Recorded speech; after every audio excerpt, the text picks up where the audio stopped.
Pour les lipides maintenant. Les lipides, c'est quoi? C'est principalement des triglycérides. Ces triglycérides, je vous ai noté la définition ici, je vous ai mis un petit cœur parce que c'est une définition que vous devez savoir en terminale. Donc autant l'apprendre dès maintenant.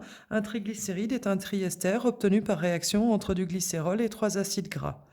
Le glycérol, je vous ai donné la formule ici. Ce que vous devez repérer, c'est encore OH, OH et OH, c'est-à-dire les groupes correspondant à l'alcool. En l'occurrence, il y en a trois. On dit que c'est un triol.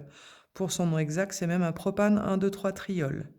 Ensuite, on a dit qu'on avait besoin de quoi? Donc, on a dit qu'on a besoin de glycérol et de trois acides gras. Donc, on va essayer de regarder ce que c'est qu'un acide gras. Déjà, un acide gras, c'est un acide carboxylique, sur lequel vous allez vous poser la question suivante.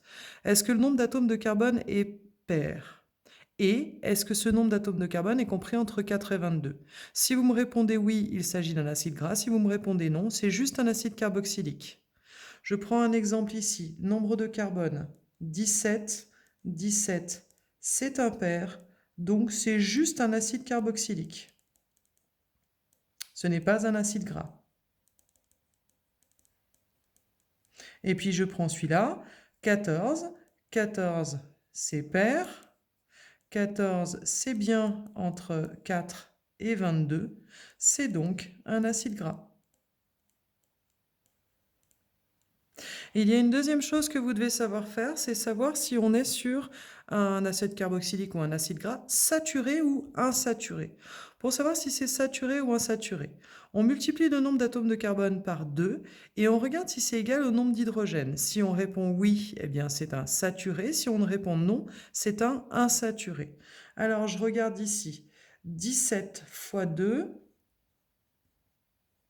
ça fait 34. On avait combien d'atomes d'hydrogène? Eh bien, on en avait 34. Donc, on retrouve bien le nombre d'atomes d'hydrogène. Conclusion, il est saturé. Donc ici, j'ai un acide carboxylique saturé. Pour celui-là, 14 fois 2, ça fait 28. 28, c'est différent de 26. Conclusion, c'est insaturé. Donc ici, il s'agissait d'un acide gras insaturé. Je vous laisserai faire les exemples qui suivent tout seul. Et puis donc ce glycérol et ces acides gras, on va les retrouver ensemble, donc ils vont réagir pour former un triglycéride. C'est ce que je vous ai mis ici. Le glycérol, il est là. Les trois acides gras, j'ai écrit 3 devant, mais ce serait 3 fois la même formule. RCOOH, RCOOH, RCOOH. Eh bien ça, quand ça réagit ensemble, ça va nous donner quoi? Ça va nous donner du triglycéride et de l'eau. Alors comment ça marche?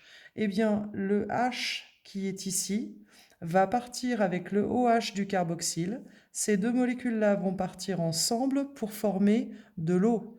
OHH, ça fait H2O, ça part ensemble pour former de l'eau. Et qu'est-ce qui se passe? Eh bien ce carbone va venir s'attacher sur cet oxygène. Donc on va obtenir CH2O attache C double liaison O R. Et puis si je peux le faire une fois ici, eh bien je vais le faire une deuxième fois là, une troisième fois ici. Donc le deuxième acide gras va se fixer là, le troisième ici. Et à chaque fois, le OH va partir avec le H pour former de l'eau. Voilà pourquoi on obtient 3 molécules d'eau et un triglycéride qui ressemble à celui-ci.